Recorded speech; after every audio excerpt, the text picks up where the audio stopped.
Saan nanggagaling yung mga ibang ingredients? Like the beef, yan. Yung beef, kami din po gumagawa. Like, kami nag-grind, kami nagtitimpla. So lahat, pati yung baka sa inyo. Hindi naman, okay.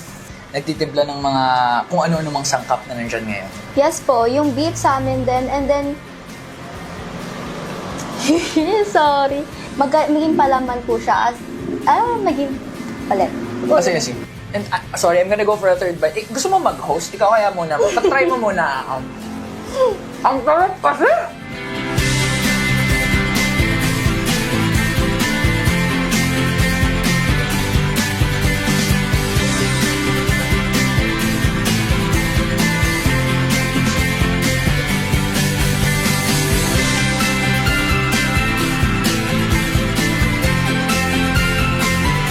Mga ka-food trip, pili kayo! Pizza o burger? Joke lang, hindi nyo kailangan mamili. Dahil dito sa Concepcion 1 Marikina, unang kagat pa lang, pizza at burger kaagad ang inyong matitikman. Saan? Dito lamang sa Buboy's House of the Original Pizza Burger and Pizzadia. Muli, ako ang inyong makulit na ka-food trip, masaingan. At samahan nyo ako tikman ang perfect combination of pizza, burger, and Pizzadia. Kaya naman kung gutom na kayo katulad ko, tara, food trip.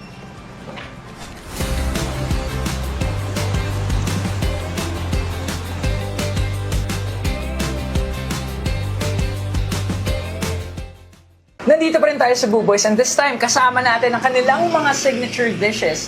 And of course, one of the owners, si Miss Bernice. Ayan. Miss Bernice, thank you so much for having us. And thank you so much, ang daming pagkain.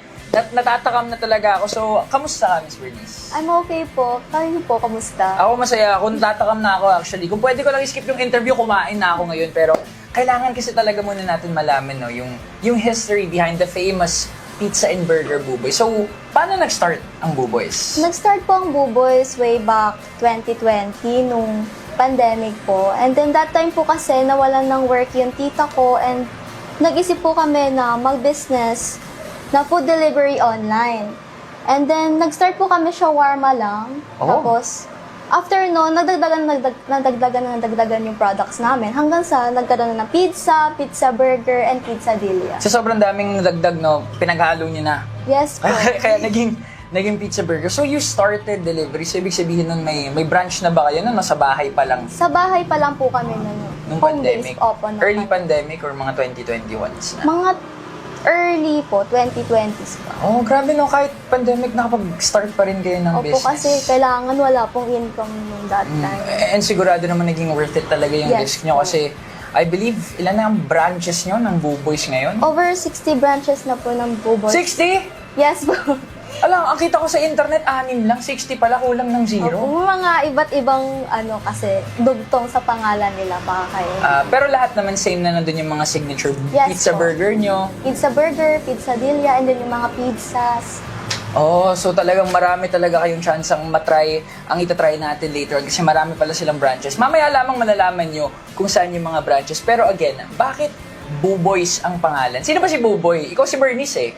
Sino si Buboy? Kasi po dati, bago pa mag-pandemic, ang tinda po talaga namin is barbecue. Tapos, yung tito ko po, lolo ko po siya, pero tito tawag ko sa kanya. Siya po yung nagtitinda ng barbecue, Buboy po yung name niya.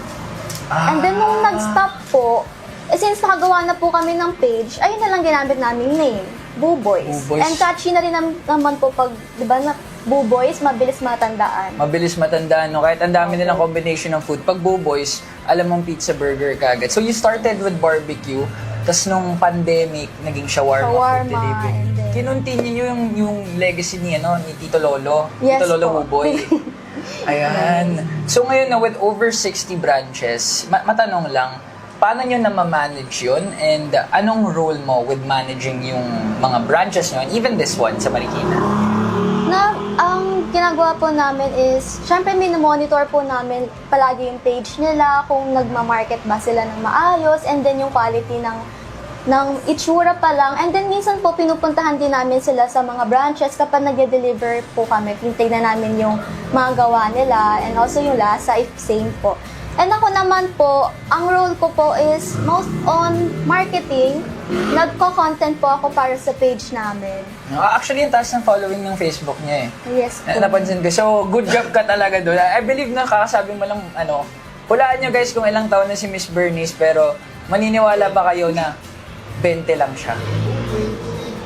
Yeah. Oh, 20 na siya. I mean, 20. Sabihin mo mukha kang bata sa 20. sorry. 20 lang. Pero so nagmamanage ka, ikaw yung nagmamanage. Sino yung nagluluto behind the famous signature dishes nyo? Ngayon po, ang nagluluto, dati po kami pong family lang, pero ngayon po, yung mga relatives namin, like yung tito ko, siya na po yung nagluluto-luto ngayon. Kay Tito Lolo Buboy ba galing yung recipe o Hindi, sa family, sa sa inyo po, talaga, opo. sa parents mo? Opo. So until now, even if nag-franchise kayo over 60 franchises, same pa rin yung recipe. Yes po. Same na yung quality din. Tsaka po yung mga pita and then yung mga dough, kami po talaga yung gumagawa niyan. May bakery din po talaga kami. So ang dami marami pala kayong ganap.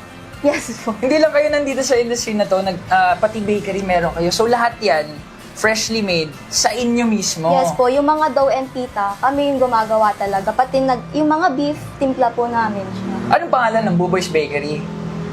Oh, Legit ba? I mean, nag-joke lang kasi ako eh. yung bakery na po yun is para lang sa mga pita and dough. Ganun. So parang sinusupply yung mga... Opo, supply. And even yung mga ibang franchises, doon ang gagaling? Yes po, doon ang gagaling yung mga... Ay, ang galing! pita So and kahit dough. 60 branches kayo, nakukontrol nyo pa rin yung quality. Yes po. Tsaka recipe, kaya natatakam ako mamaya matitikman natin yan. Pero nabanggit mo kanina, no, na before, nagluluto ka rin mismo. Opo. Nung bata, parang nag-start po ako 15 years old, no, na tumutulong po ako maggawa ng, pizzadilla, mag-toppings, and then magsalang hanggang sa pag-dispatch. Ayun, ako po kapag wala po akong katulong, kaya naman. So tumutulong ka talaga. Opo. Medyo hands-on ka before, no? Opo. Pero ngayon kasi sabi mo, no, medyo studies first ka na ngayon. Opo. Kaya si Mommy talaga ang behind the scenes. Actually, nandito si Mommy pero camera shy siya ngayon.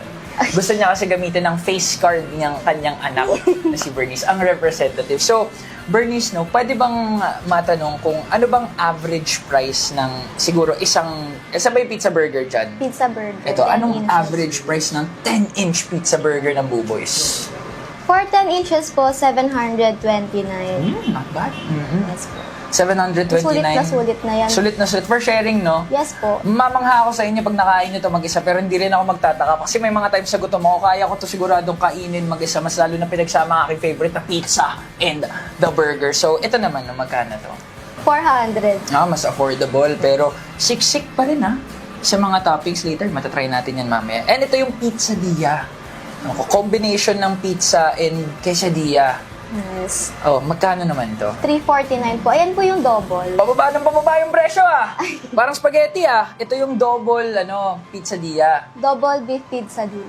Double beef pizzadilla. Sa mga nagbabag dyan or into fitness katulad ko, ito yung para sa inyo. And we also have drinks, no? Magkano tong mga drinks? 65 pesos only po yung mga drinks. Pababa nga ng pababa ang kanilang mga presyo. So, nag-start ang Buboy's from pandemic na shawarma lang, food deliveries into multiple branches, multiple franchises all over the Philippines. So, hindi lang Metro Manila, no? Kahit sa mga probinsya, may mga Buboy's. So, kayo, if gusto nyong matry ito, i-check nyo kung saan ang pinakamalapit na Buboy's nyo later on. Recipe, no? Galing din sa inyo mismo. Yes, Kinontinue yung legacy ni Tito Lolo. Yes. Tito Lolo Buboy. And sa pag-continue ng legacy niya, gusto ko lang maisip na from barbecue to shawarma, paano nyo naisip na i-combine yung pizza tsaka burger? That time po kasi, viral yung giant burgers. And since ang meron kami is pizza dough, naisip namin, what if gawin namin, imbis na buns, pizza dough yung ilagay namin. So, sa ilalim may base, tapos sa gitna may patty, vegetables, and then special sauce. And then sa toppings, para mas mukha siyang kakaiba, ginawa namin flavor ng pizza yung toppings niya. And so again, the base is pizza. Tapos toppings niya, flavor niya, more of on the pizza side. Pero the best part is mga burger junkies dyan, yung gitna, burger patty mismo, no? So, paano nyo ito naisip and may mga secrets ba kayong tinatago sa ganitong recipe? Na pwede mo sabihin, Yun lang. Siyempre po yung patty, pure beef siya. And then may special sauce po kami na savory yung lasa. Savory. So more on the pizza side talaga, no? So excited ako i-try nan later on. And siguro naman, no, since ang tagal nyo na, since pandemic, nag-survive, nag-thrive, nag-multiply yung mga franchises nyo. Dito naman sa, one of the small branches, the Buboy's Pizza Cafe, anong usual na operating hours nyo? Kailan kayo bukas? At ano yung usual na mga customer na nakakasalamuhan nyo dito? Nag-ooperate po kami from 10 a.m. to 8 p.m. And then usual customers po dito sa cafe namin is students since malapit po to sa school. But for deliveries po, more on family siya. Mga celebration, no? Sa sabagay, kung ako magba-birthday, gusto ko pizza burger. Kasi ang hirap nun no? Sabihin ng magulang mo na, pili ka anong kakainin natin. Siyempre, isa lang yan. Dito, pinagsama na nila, pizza burger, di ba? Best of both worlds. So, yung mga estudyante dito, sigurado pag pupunta, barkada sila. Hindi ka pwede kumain mag-isa dito, no? Opo. Kasi ang dami. yung maubos yan. Di mo mauubos yan. Pwede ka ba mag-order ng isang slice lang? Or kailangan buo? Meron po kami, mas maliit dyan, 7 inches. Kailangan kasi buo siya. Kailangan buo, Opo, yung 7 inches na yun, 4 slices siya. 4 slices, and pag magde-date lang, no? Okay. Pag average dates, kunyari, nag-date tayo dito, magkano dapat ang ihanda ko kung gusto ko i-treat dito nang mabubusog ako, hindi lang sa dami, kundi sa sarap? 500 pesos po, okay na. Pwede na sa ating dalawa. Opo. Malakas ako kumain, ha? Okay. Pero okay na okay, may kasamang Yes. drinks. Yes, of course. Para sa 500 special occasion, pwede na kayo dito dalawa. Pag barkada kayo, mas marami kayong mag-pull na money, mas marami kayong ma-order, at mas malaki ang inyong makukuha. And speaking of malaki talaga ang aking palate ngayon kasi gutom na gutom ako. Gusto ko i-try lahat. Kaya naman, try natin ang lahat ng signature dishes ng Buboy sa pagbabalik ng Tara Food Trip.